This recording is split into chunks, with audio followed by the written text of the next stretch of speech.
हाय guys, मैं हूं Ritika, welcome to another what itinerary video. तो ये था संडे का दिन, और संडे का दिन मतलब लेट सो के उठने का दिन।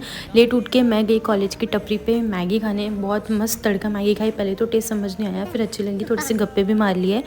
रूम आके वापस मैंने खाई ये गुड़ की चिक्की, जो मुझे बहुत पसंद है। मैंने ये घर से मंगवाई। फिर हो गया था डिनर का टाइम, और मैंने अपने लिए ऑर्डर किया था ये चिकन चीज़ बर्गर। मुझे बहुत तेज़ भूख लगी थी। इसका एक बाइट खाते ही मुझे रियलाइज़ हो गया ये बहुत चीज़ी था। चीज़ एकदम ही बाहर गिर रहा था। साथ में मैंने एक और चीज़ मंगाई थी, वो थी ये मेरे फेवरेट चिकन नूडल्स, जो मुझे बहुत पसंद है। इसको मैंने इन्जॉय करके खाया है, मस्त स्पाइसी थे। ऐसे और वीडियोस के लिए do subscribe to my channel.